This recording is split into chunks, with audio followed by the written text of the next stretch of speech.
what is up, guys? This video may have been the best decision you've ever made in terms of your lifting career, okay? Because I'm going to explain to you exactly how I got to this physique here on the right. All naturally, no bullshit, exactly what I did. It's going to be a long video, so if you're here for like a quick dopamine scroll, you know, you're here just scrolling some reels, some TikToks, this is not the video for you. Okay, if I was you, I'd get a pen, get a piece of paper, and I'd write some notes on exactly what I did, okay? Because this took me 8 years. And if I knew everything that I knew now, it would have taken me like 1 year.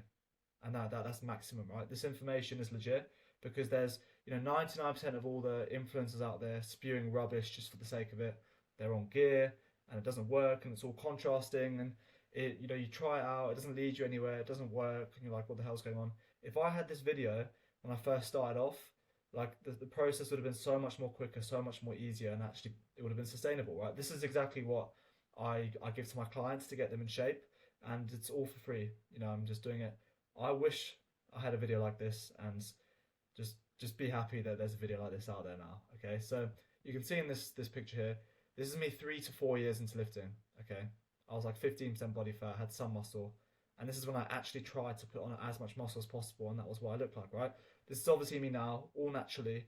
Obviously the lighting's good, had a good pump, but that's my physique, right? So if you don't think that you can get lean and put on a bunch of muscle, this is a bit about me. This is my timeline, right? So in 2019, I was 1 year into lifting. Okay, I was super skinny, and I had no idea what to do. But I was consistent, right? Like the one thing no one could ever take away from me is that I was consistent. I was working every week, but the problem is I was consistently just kind of shit, right? I was training hard, but I didn't actually know what to do, and it just resulted in me putting on a little bit of muscle, but this is 1 year into lifting, so not much at all, right? Obviously, you can see this picture. Here's the one we started off with. This is when lockdown happened, right? So I was training with weights, like properly with dumbbells in the garage, and I was progressing, but I wasn't tracking protein either. Like I was just hitting protein for the sake of it. This was the end of 2020, so that was about my third year into lifting, into my actual journey, right? 2021 is when I actually started to make progress, okay? So I was really consistent with my training, and I joined a gym, right? This is when the confidence started to come in. People saying like, "Oh, you're filling out your shirt, etc." And I was counting my protein, and I was hitting my protein most days, and I was on creatine. But this is the one problem: is when I took creatine, I'd only take it on the days I worked out, and I was working out like 3 days a week. So that means I was only taking creatine 50% of the time. So I was basically getting 50% of the results from creatine. So that's one thing you can learn already, that take creatine every day, don't make any excuses. This is me in 2022, okay? A few years into lifting now, I joined a proper gym, so I went into a proper bodybuilding gym, and you can see my physique actually looks pretty good in this picture, right? And here is where all the problems started, where I could not break through this physique, okay? So, and I really knuckled down on the training. I made great progress, but I couldn't quite take it to that next level, okay? And I was partying every week, right, whilst revising for my school exams, okay? And look, that's not that hard. There are people out there who work like 12 hours a day, but you may understand that when you have friends who want to go out and drink all the time, it is quite hard to keep up with the progress, and I still made it work. I don't make any excuses, okay? You can't ever make any excuses when you're lifting, like at all, because as soon as you make excuses and quit your workout, it reflects in your physique. Like your body does not give a fuck about what's going on. Your body just cares about how much is lifting, how much protein you're eating, how much sleep you're getting, etc., etc. So you can't use anything. It's never going to be sunshine and rainbows before you start, right? And obviously in my case, I knuckled down on everything. I didn't make any excuses, okay, and I got into good shape. But look, here's where the problem happens. 2023, I basically look the exact same. People could say I look worse. Like I put on a little bit more body fat, a little bit more muscle, but basically no progress, right? And I was going into my first year of uni, and obviously you're gonna send it hard in your first year of uni, and that's what I did, and it was great fun. Like I had a sick time. Obviously, in regards to my physique, it just looked like shit. And the problem with me is that I always like to progress, and you should be having the same problem where you want to go year by year and look better and look better. But I didn't. I plateaued for that year, and I was stuck in that comfortable position where I was like, I looked quite good, but I wanted to look better, and I wasn't happy with what I was, right? And a lot of you guys watching this, you may be in a position where you train in the gym, you look quite good, but you want to be the guy who takes his shirt off and looks the best out of everyone. And that's not a selfish thing to think. That's like a good thing to think. That's an ambitious way you want to be thinking, where you want to be the guy who looks the best because it's possible. Like, I hate it when people say that, oh, like they have this mindset where they don't think it's possible to get to that physique, because it is. And I will get into that later on in the video, that that's the main mindset you need to have, because there's 4 pillars, right? And I'll get into all of that later. Okay, so here's 2024, and that I'll split 2024 into 3 stages, because 2024 was a massive year in my life where that was when I actually started to understand how to take my physique to that next level naturally, where people think you're on gear, but you're all natural because of how you train and how you eat. So what I did, which was wrong, is I went on an emergency bulk. Okay, very stupid. I can highlight that there. I ate 5 to 6,000 calories every single day for 3 months, and I gained 12 kilos. Bear in mind, I still did 10k steps every single day, and I gained 12 kilos. Okay, so and it was all clean. I went through a litre of olive oil every single week. I was like, fuck this. I am bulking up. I am gaining, 2 years of progress in one. And I made a lot of progress. All my lifts went up, but I got fat. Like, I was always a skinny guy, and I became fat. So I had to just flip around my journey and actually cut down for weight loss now. So I went on a super aggressive cut. I was doing like 15,000 steps every single day. Cutting carbs. I tried everything to try and lose the weight, and it didn't really work, right? Like, even when I was on holiday here, I was tanned, and I still didn't look defined. Like, you can see I'm kind of bloated. Like, I was tensing so hard in this picture, and you can still see there's like a bit of bloating. I'm not really that defined. Like, I still look quite good, of course, but I don't look the level I do now and how I actually really wanted to look. Like, I wanted to obviously be the guy who looked absolutely unbelievable. And this is where it all changed, right? So you can see here it's July, and this is August. This is literally 1.5 months later. 5 weeks later, okay, I cut down, got way more defined, because I literally locked in for that 5 weeks like I'd never before, and I understood the exact system to use in order to speed run this progress. And what's funny is this whole timeline, like I said, would have literally been 1 year if I knew exactly what I knew now, right? And it was all natural. Okay, so now we can fast forward to the current state, 2025. Obviously, this video is January 2026, but these pictures are in December 2025, November 2025. I've got the momentum going. I'm now my dream physique. Like, from my physique, I've got exactly what I wanted, and I'm still working for more. I'm still working to even take it to that next level, because the work never stops, right? And I don't even stress about every calorie I eat. I don't even count calories, and I haven't counted calories for a while.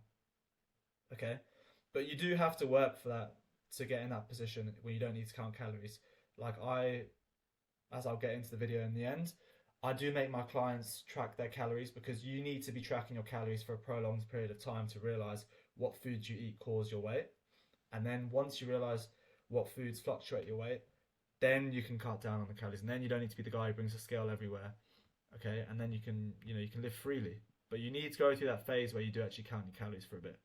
So it's a 4-pillar process, and all the pillars rely on each other, okay? But obviously, it goes up and up. So the first one is your identity and standards, okay?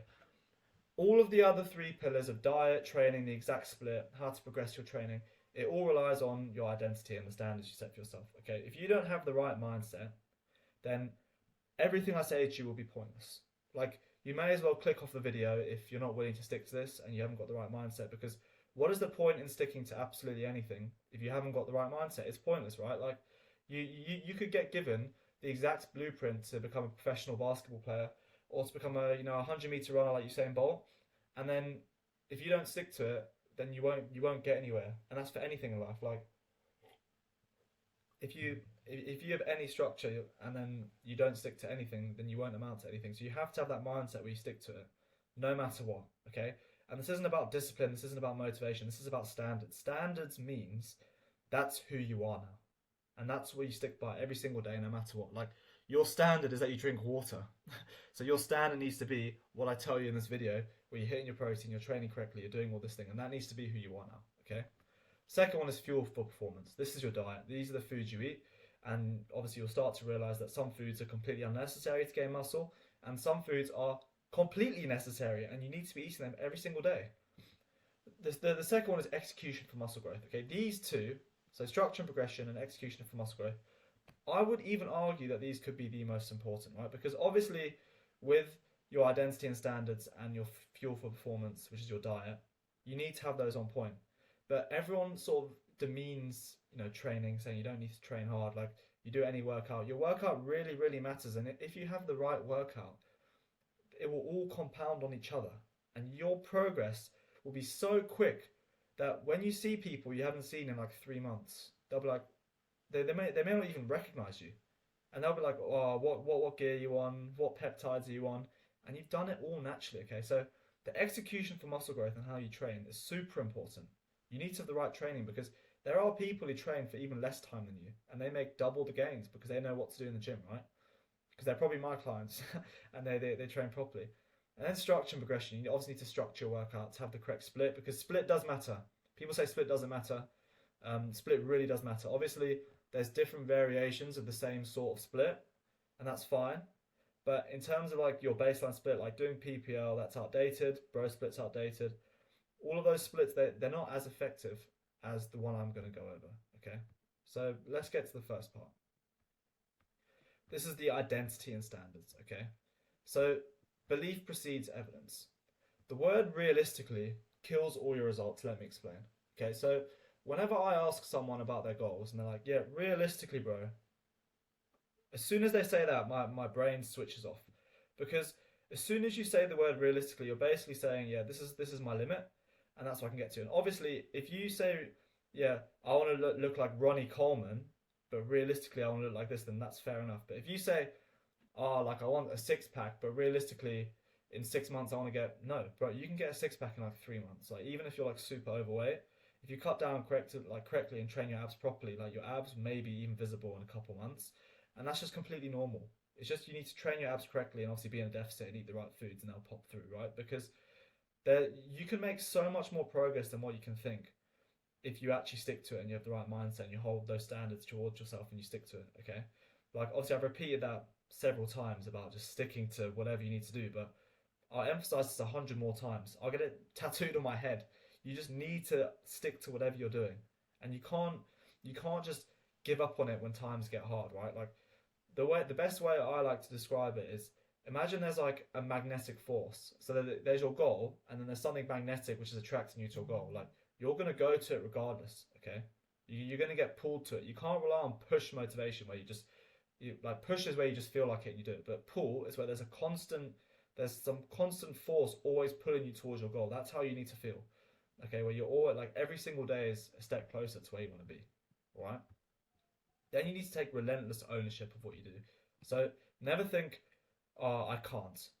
It always needs to be, how can I? And let me explain on this further. Okay. So many people say, oh, I can't work out today because I have plans, or I have work, or I have this, I have that.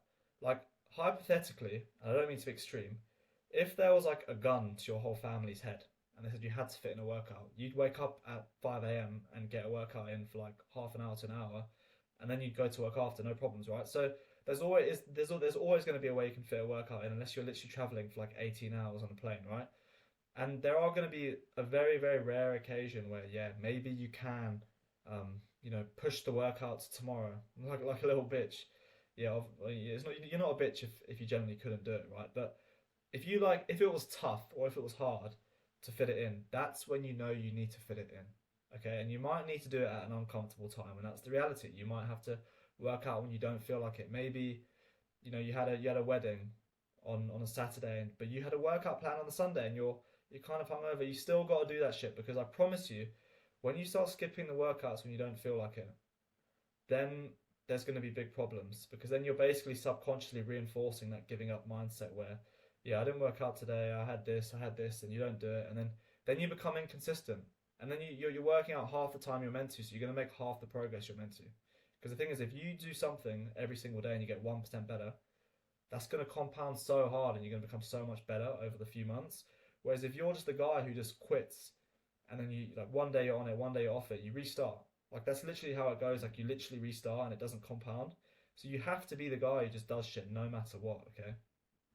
And lastly, adapt. This follows on for the last 2 points. Like you need to be super adaptable in this journey. Like there's never been a time where I consistently worked out at the exact same time for like 2 weeks straight or 3 weeks straight. Right. Like even in perfect case scenarios, there might have been a time in the morning where, because obviously I'm a uni student, maybe I had to do like a really important work, or maybe like a client had a problem, or maybe I had a social event with my friends, or like something goes on with me, or like when I used to work 12-hour shifts, I couldn't fucking get a workout in at my normal time, right? Like everyone's life has different things going on, and even if you're like dead unemployed, like it's not always going to be sunshine and rainbows where you can work out at the same time. You need to be the guy who understands that you can just do it at any time, and maybe that means you don't get the perfect diet before your workout, but it still means you get your workout in, and it still means you get your protein in. Like if you ran out of food, and maybe you had a food shop coming in for that day, and then the food didn't come in, you might have to be the guy who walks like half an hour to get to the food shop to get protein. You need to find a way. It's like in a funny way, like the crackhead always finds a way to like get what he needs. Like you need to be that, but for like hitting your protein, your workouts. Like you always need to find a way to get your workout in when you thought it wasn't possible, because it is possible.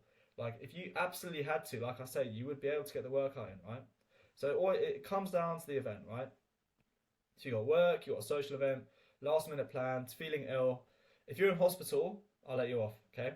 But if you're like just under the weather, like don't be that guy who has a cold and you don't work out because you have a cold. Come on, like you're not a little bitch, right? Like if I have a cough or if I have something, I'm gonna train, okay? Like that's just how it is. Yeah, you wipe down your equipment afterwards. You be a good person so other people don't catch it. But yeah, obviously if you have like you know like a bad illness, then yeah, don't spread it to people. But if you have like a cold or you have a headache, whatever, you still want to do it. If there's someone on your machine, how pathetic does that sound? Like I've heard this excuse where yeah, bro, someone was on the machine, they just got on it, so I didn't do that exercise. Like let's say it was a chest fly, like a pec deck. For me, I'd always, instead of asking how many more sets have you got left, I'd ask to work him, because if they say no, then they look quite bad, and if they say yes, then you make it work. Like, I'll be like, yo, what's up, bro? Can I just jump in with you? I'll move all the weights off, and like I'll move all their plates on and back on again, and I'll make it so smooth, right? And even if that means you don't get your optimum rest because you have to work in with them, that's better than just skipping the machine on a whole. Or you just use an alternative for that one workout. Like you instead of doing a pec deck, you do like dumbbell flies. Even though dumbbell flies are not as good, still better than doing nothing. So you need to always try and make it work, and never just let life overcome you. Because there's going to be two types of people. There's going to be the guy who lets life overcome him, and there's going to be the guy who overcomes life and actually gets the training and gets the workout in. Which one of those two guys do you seriously think is going to become lean and jacked, like in the shortest period of time? I can let you answer, and you can have a think, and it's obviously going to be the guy who overcomes everything, right? So look, let's say you go down the excuse route. You make the excuse, oh, I have work, I have this, I have this. You stay small, you stay stuck, you stay soft, you never progress, right? Because at the end of the day, like you can make it work, right? You can always make it work, and you can just make any excuse you want.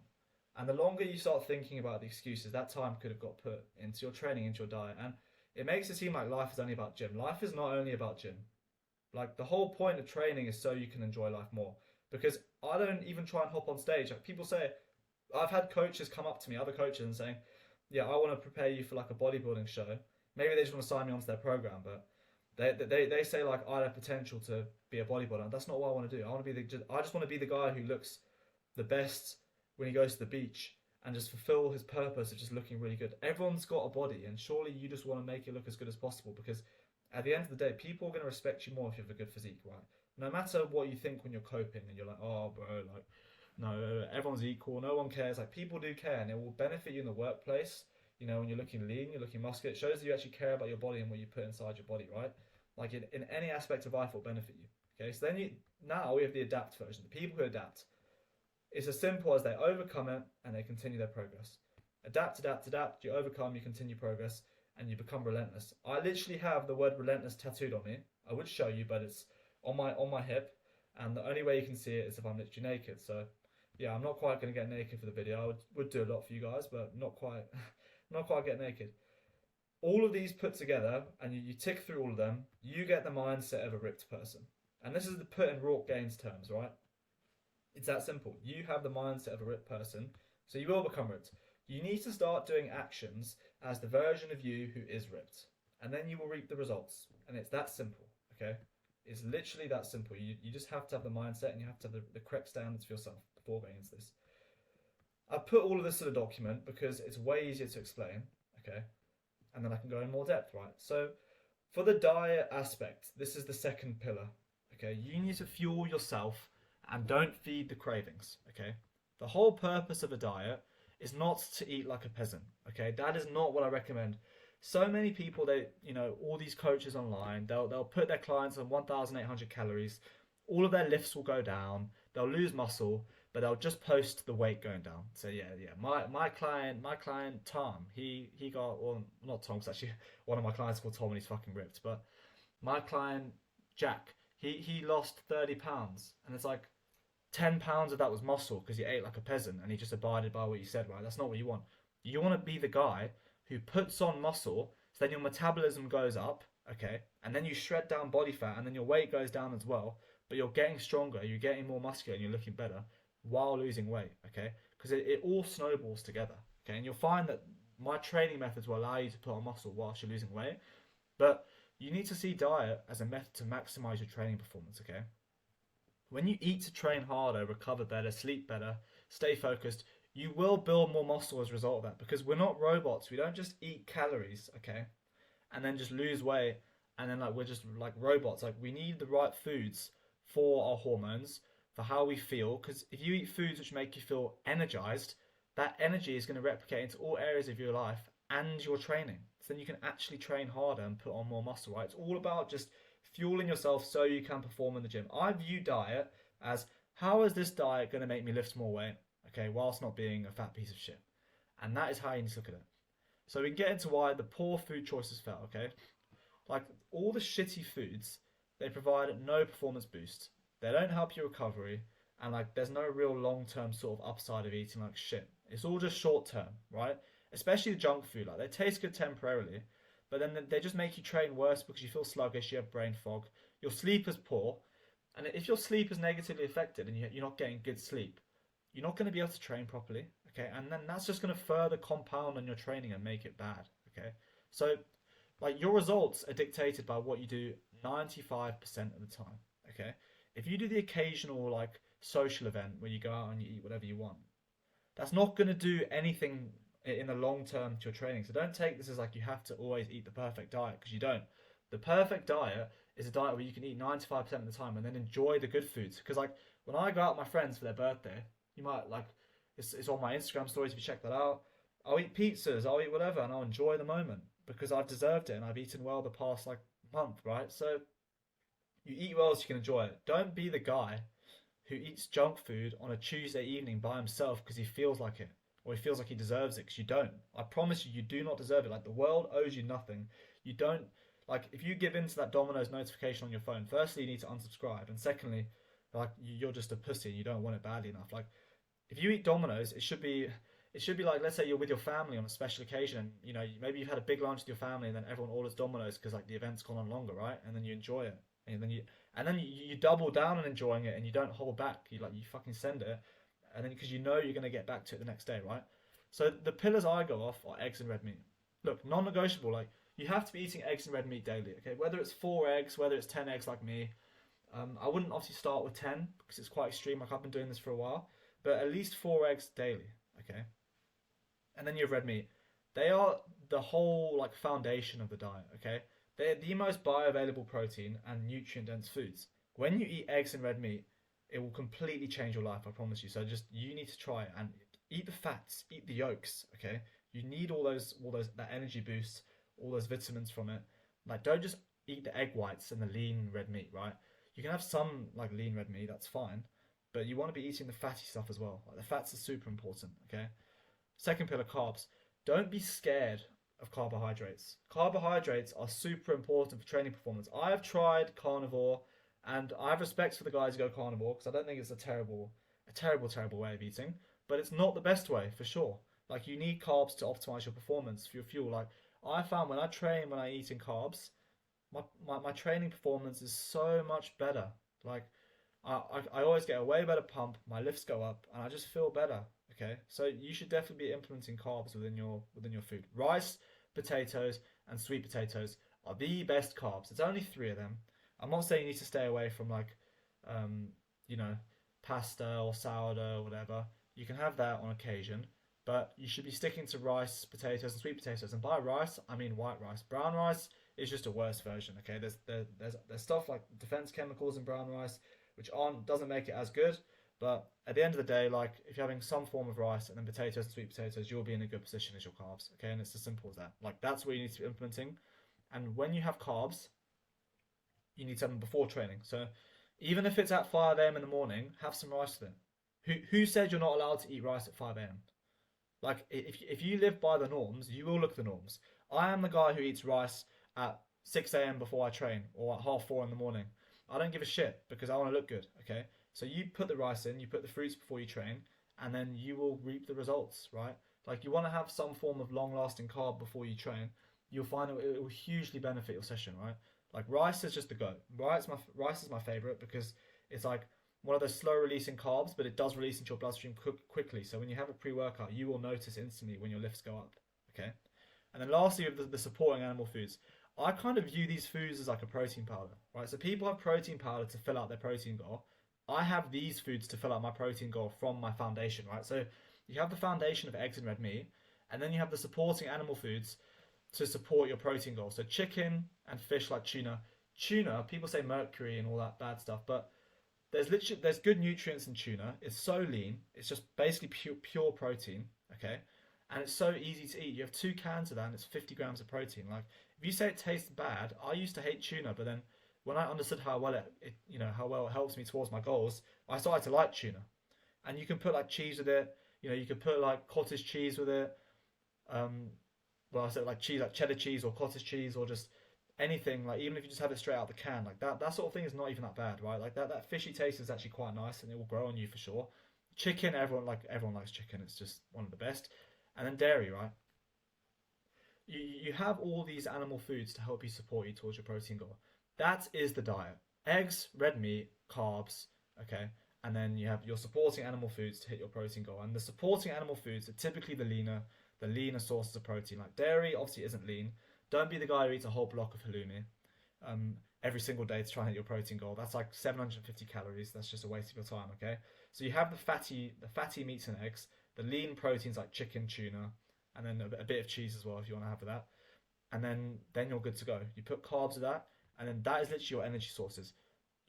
Don't completely avoid fruits and fiber. You need fruits. Fruits are always allowed, right? So as I mentioned here, high volume, low calorie options like watermelon, kiwi, and frozen berries are amazing during fat loss phases. You can snack on these for a while and not get fat because they're low calorie, they fill you up, and they hydrate you. Before you work out, you have the white rice, you have some form of protein, and then you have the fruit, okay? Like kiwis, they'll give you the electrolytes, and then you have some salt water with that. That's your pre-workout done, and that's what you have every single time before you work out. Have it like half an hour before you work out. You won't feel hungry in your workout, you'll feel energized, and you'll feel amazing, okay? As for fats, like I said, you get the fats from the fatty red meat. Don't eat like loads of butter and avocado and nuts and all that shit. If you're trying to bulk, yes. If you're trying to cut, no, okay? You're already getting the fats from the egg yolks. And like, do you know how simple this is? Like this is not some crazy shit. It's you base your diet around eggs and red meat and carbs, and then you put fruits and veggies in it to fill out for volume and for fiber and for electrolytes, okay? Vegetables, like I said, add volume and they support digestion without blowing your calories. I really like carrots and cucumber, okay? I can put a whole plate of carrots and cucumber and it adds up to like 150 calories. And it's like a whole plate's worth of volume, okay? And you're getting all the fiber. I'll be munching on a carrot whilst I'm cooking my ground beef as well sometimes. Like that's perfect.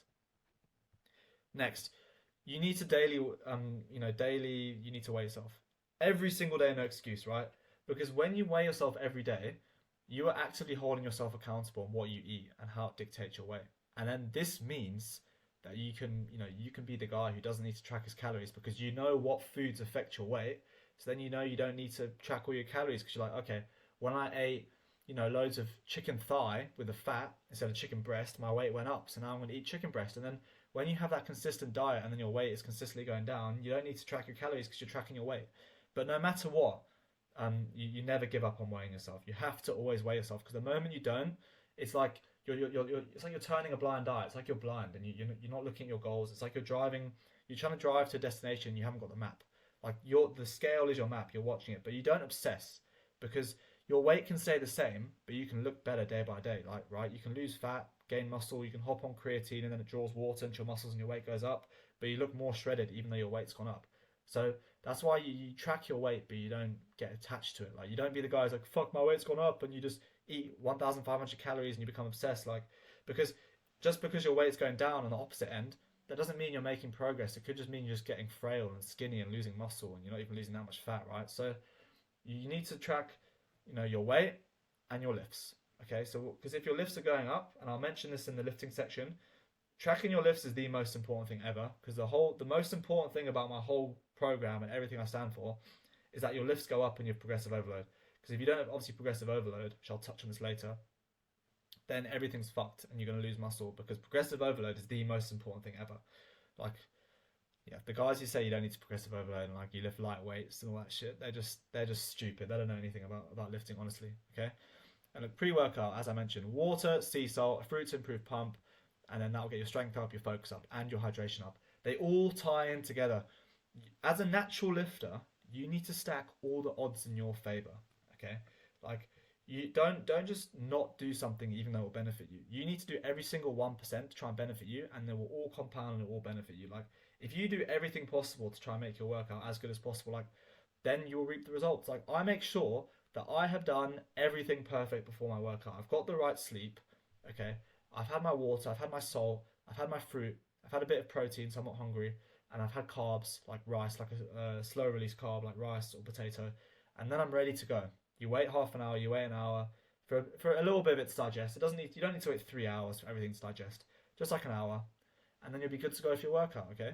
And then lastly, for steps, 10k steps is a baseline. If you don't hit 10k steps, don't be surprised why you don't lose weight. You can lose weight without hitting 10k steps, but you can run a marathon without the best shoes. It's like you'd rather put yourself in the best position to lose weight than not to, right? So 10k is the daily baseline.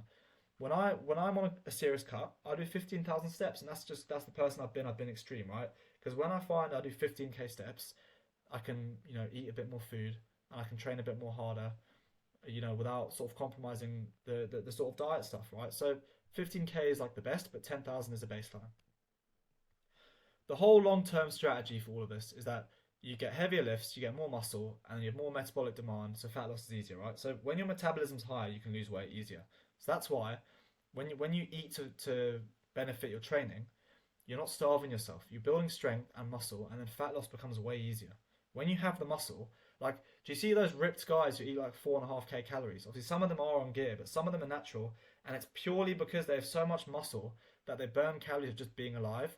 And because they train so hard, they exert so much force, they literally need the energy. Like, I literally need my 10 eggs and my 20% fat ground beef, or else I will lose weight, but like to the point where I'll just lose muscle and I'll become skinny and frail. Because I need all of those nutrients, I need all that food, right? So that's what you want to be, okay? When you're jacked, you can eat more and stay lean. This diet is not about restriction. It's about eating to perform at a higher level. If you do that consistently, your physique will follow and you will look absolutely unbelievable, okay?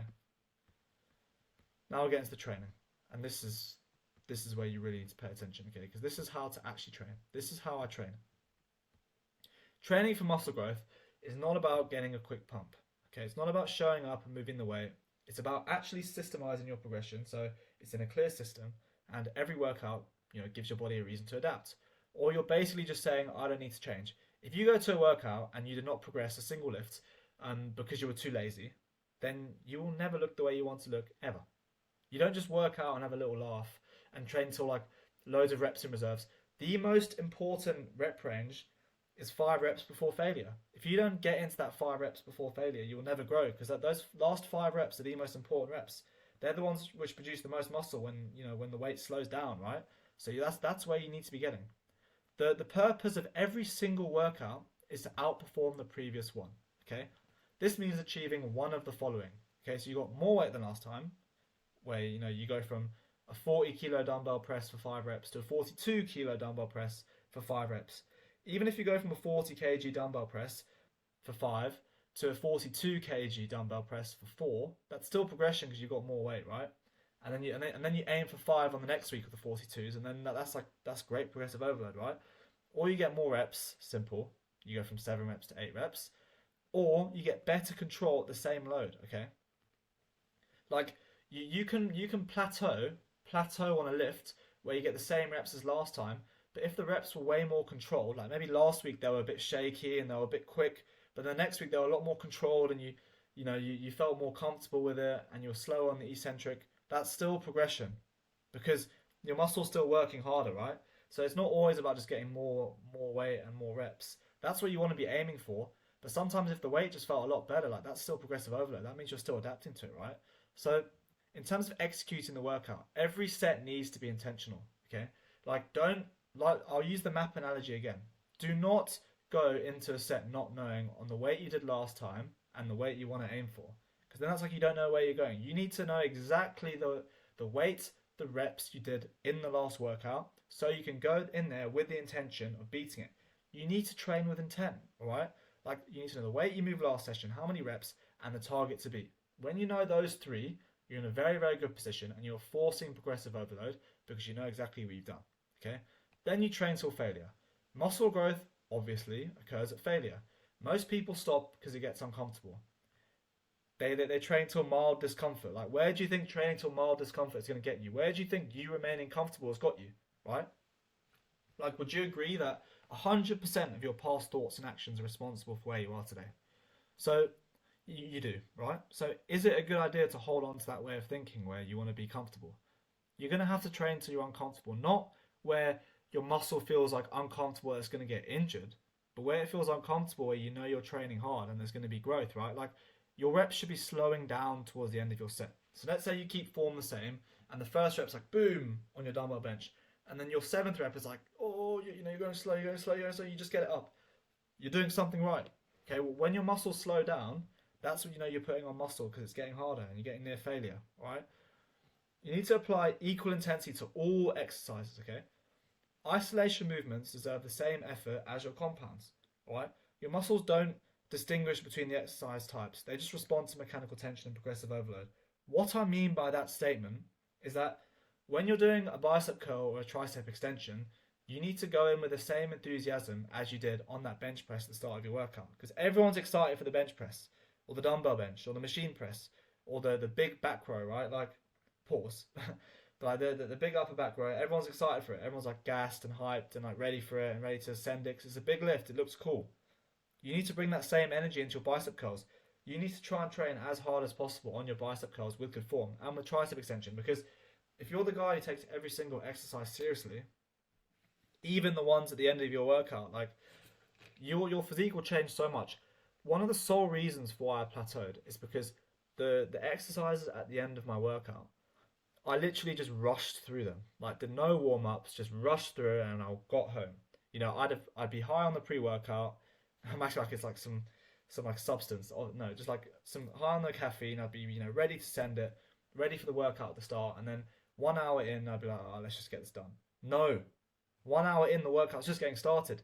You need to go every single exercise. You need to attack it with the same intensity and the same will to progress on it, and then you will reap the results so much. Like, when you progress that last exercise like you're progressing your first, that's like your whole workout was so intentional and so progressive.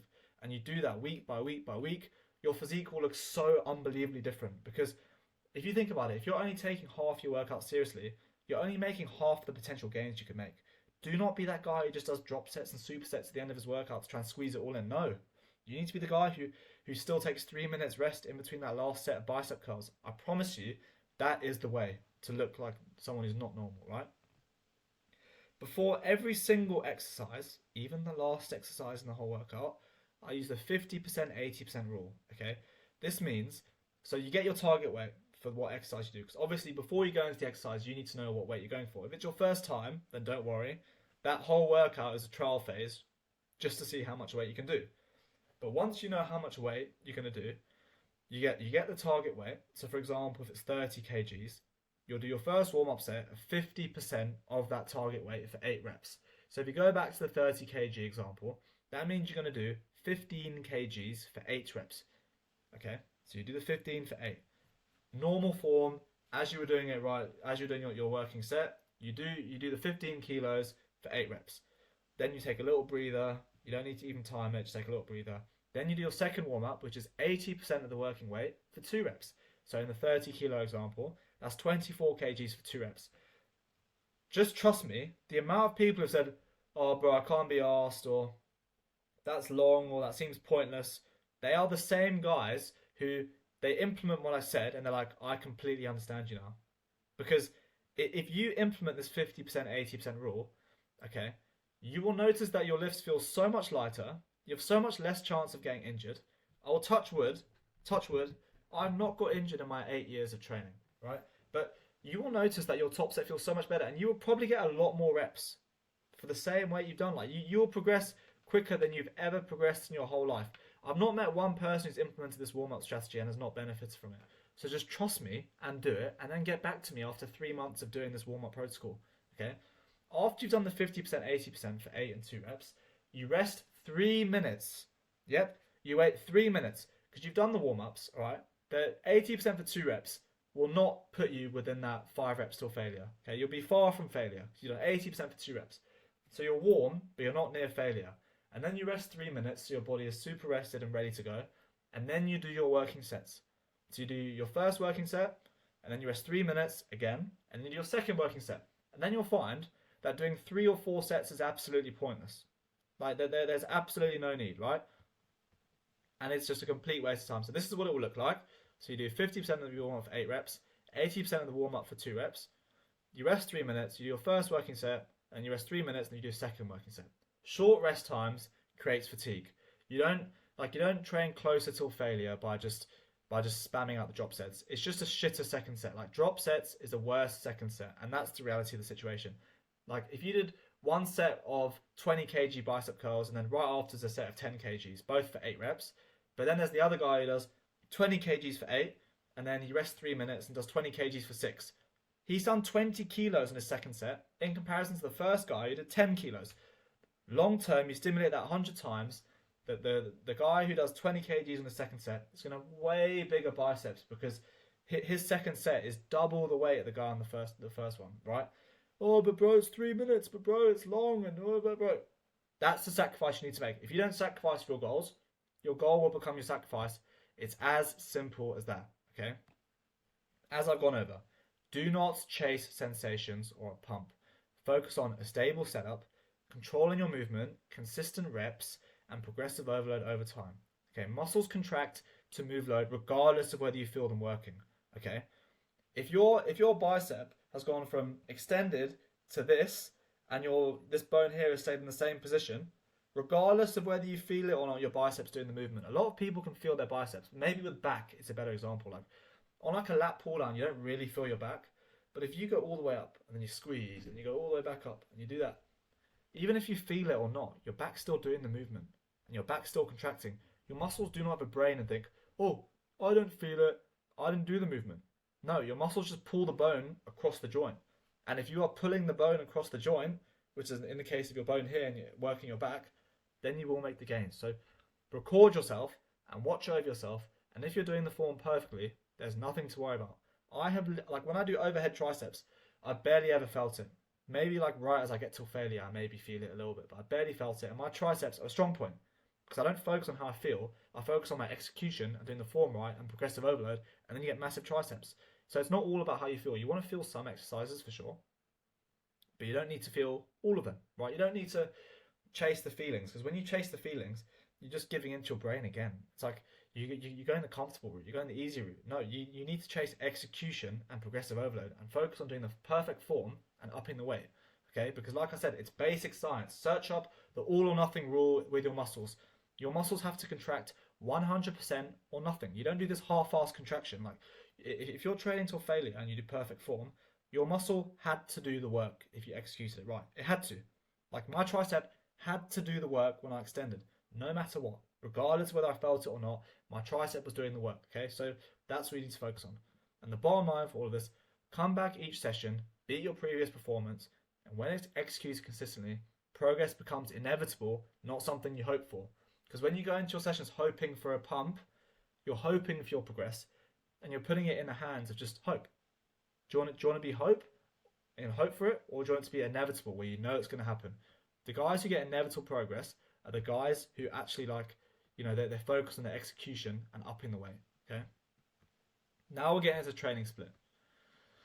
this might be a bit of a reality check for you because a lot of you guys have thought, yeah, push pull legs, that's the best.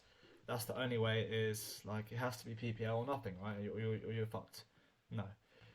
So all the normal people do push pull legs, and there might be some pro bodybuilders who do it. You're not a pro bodybuilder. You're not on steroids. You haven't got those coaches who do bodybuilder specific sessions. You're the natural guy who wants to look absolutely ripped and not do what the normal people does. Okay, think about it logically. Like I've said, my whole routine and my whole principles are progressing your lifts and pushing as much weight as possible with the correct form. Right? You got your diet in place for that. You got your warm up sets in place for that. That is the method in order to push as much weight as possible. So think about it logically. If you do a push day and you do a chest press, so you're doing your chest press, cool. That was a good chest press because it was right at the start of your workout. But then you go into your shoulder press right afterwards. You're not going to be able to push as much weight on the shoulder press as you would if you started off with a shoulder press. And why is that? Very obvious, right? Because you're already fatigued, because you've done the chest before. Your shoulders are already tired from that previous pushing movement. So why the fuck would you want to do that in your workout? You want to split up everything to where everything is optimized and it's pushing as much weight as possible. Because what happens if every single muscle group is pushing as much weight as possible? Every single muscle group is going to grow as much as possible, right? So that's why I do chest and arms, legs, back and shoulders, rest. Because then what happens, right? When you do chest and you hit triceps after, you do back and you hit biceps after, your biceps are tired, triceps are fucked, right? Obviously, you are hitting triceps on the chest day as well, but I would put triceps on my back and shoulders day as well, just for some extra tricep volume, and then that argument's done because there's already triceps on its own day where they're growing properly, right? So the whole point is that you don't want to have your biceps hit off the back. I tried push pull legs, and my bicep curl decreased loads, right? My bicep curl, I remember it went from 16 kgs to 12 kgs in one session because my biceps were so tired after my back movements, and I was like, I'm never doing push pull legs again. My arms are gonna get tiny, right? So I literally tried push pull legs for 2 months, and my own mother was like, Rourke, you look way smaller. And that's what my mum said. The mothers are the people who compliment you, right? The woman in your life who is always supportive, and she was like, you look fucking smaller. So I was like, I'm never doing push pull legs, and you should never make that mistake again. So you don't have to make that mistake. And if you do push pull legs, this is your time to swap to the chest and arms, legs, back and shoulders day rest. It is so much better. You'll make so much more progress, and I'll explain to you exactly how. Okay. This system prioritizes training intensity, recovery, and actually sustainable performance. Over just varying your workouts for no reason, right? How you sequence it is you don't just do all of your chest movements, all of your tricep, then all of your bicep, because then let's say you hit a flat chest press, then an incline chest press, then a chest fly. That incline chest press and the chest fly, which are done after your first chest exercise, are going to be it's going to be a trade-off, right? They're not going to be as good. So obviously you split the arms and all the other body parts throughout the week, but even on the workout day, you'll do chest, then you'll do biceps, then you do triceps, then you do chest, then bicep, then tricep, right? So you even split the body parts on the day just to give your body that even bit more rest, so that you can maximize each exercise. Literally try it. Do a flat chest press and then do an incline chest press after, okay? And log down the weight you got on that incline chest press, which you did after the flat one. Then do a flat chest press, hit biceps, hit triceps, then do an incline chest, and that incline chest press will be more because you've given yourself a little bit of time to rest within that workout in between the exercises. And you may think that's only a 1% difference. The 1% difference is what drives the results, okay? Because you're not just getting one more rep or two more reps, normal reps. You're getting two more effective reps within that 5 bracket before you hit failure. So you're getting 2 of the most effective reps more. And you do that twice per week. That's 4 more effective reps per week, and then you times that by 3 months, which is 4 times by 12, which is 48, 50. That's 50 more effective reps in 3 months. Your physique is going to get triple as good. I don't know the exact maths behind that, but your physique is going to look completely different. And yes, that makes a difference. And then you combine that with the perfect diet, the perfect sleep. It all compounds, and that's how you become the 1% elite. It's not that confusing. It's just stacking the odds in your favor in order to become elite, right? This isn't about just training normally and looking normal. This is about training elite, so then you can enjoy all moments of your life because you look so fucking good and you've done it naturally, right? So the variations I'll do is I'll always hit abs at the start. So On my chest and arm day, I didn't actually mention, and the back and shoulder day, I always start with abs, right? I mentioned in my videos, you can do a cable crunch for the upper abs or a decline ab crunch for upper abs. They will hit the lower abs as well, but they're more upper ab focused. And then you do leg raises for the lower abs. So, for example, you do a decline crunch or a cable crunch on your chest and arms. Leg day, you just hit legs. And then back and shoulders, you do your hanging leg raises, or preferably not hanging. Preferably it's elbow support and the back support, and you just focus on crunching. And then you've got abs covered. You just do 2 sets, no ab circuits, no bullshit. You just train your abs like you train your chest. Progressive overload. You're upping the weight. You're doing it within that 5 to 10 rep range, 4 to 9 rep range, and your abs are going to absolutely pop through your skin when you train them properly. Okay, it's not going to give you a stockier waist or that bullshit. You just train your abs like a muscle and they'll stick through. All right? It's that simple. And this is obviously the execution. I've gone over this where you do the 50% for 8, 80% for 2.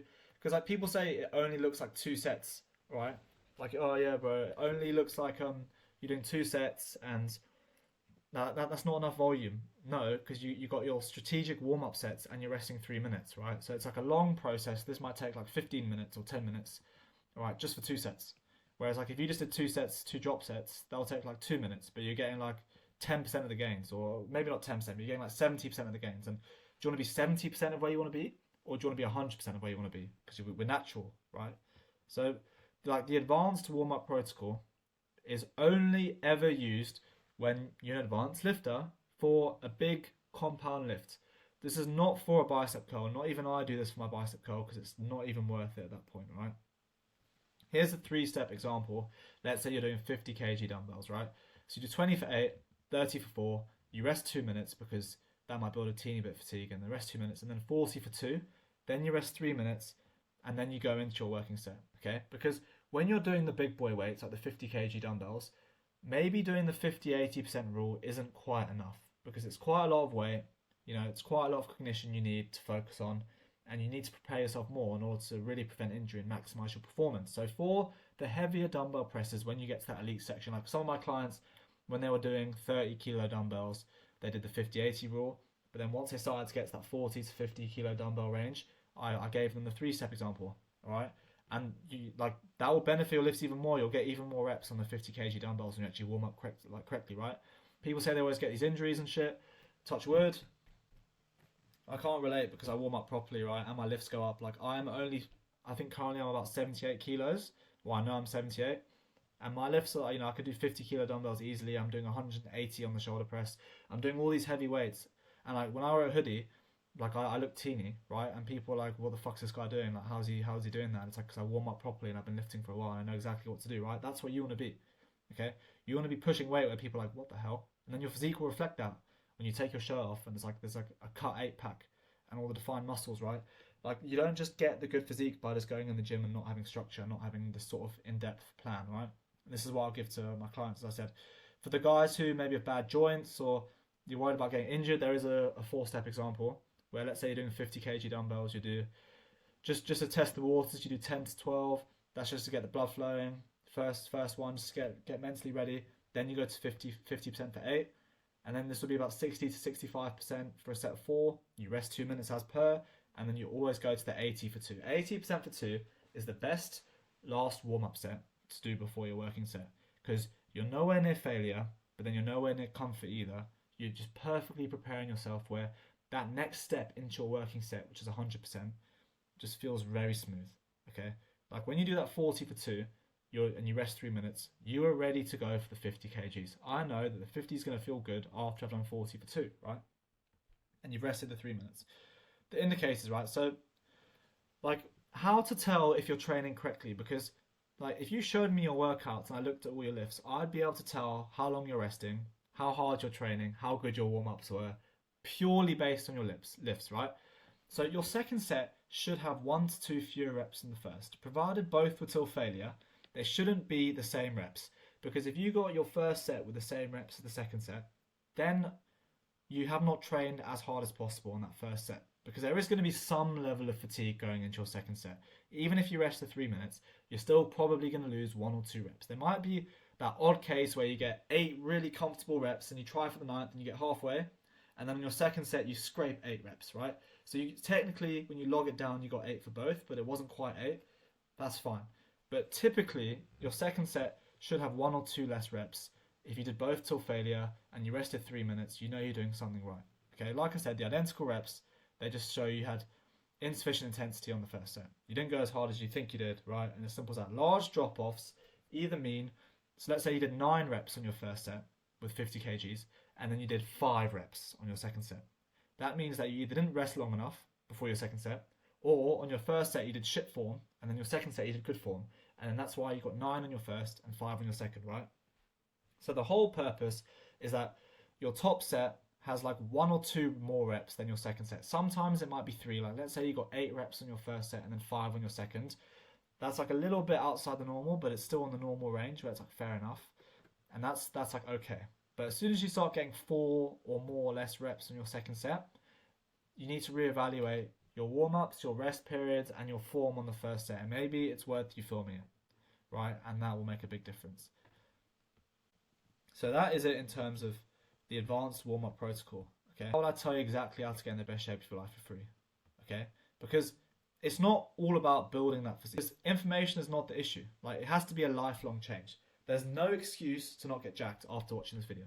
Like I've given you everything you need to know. I've given you everything my clients know. Because my clients, they completely transform because of relentless discipline. Okay, and then obviously their habits, their beliefs, how they train, and how they ate all gave through me. Okay, all of that thing compounds, right? When this is not just like a little phase, it's actually an identity change, it's your standards, it's your lifestyle change, it will all be different, okay? So there's a call link in the description if you want to work with me one-on-one, or if you have a call booked already, okay? Make sure I look forward to speaking to you, and just you need to make sure this is a priority within your life and you're actually ready to change, okay? Because if you are ready to change and you're willing to make it a priority, I cannot wait to get you absolutely fucking shredded.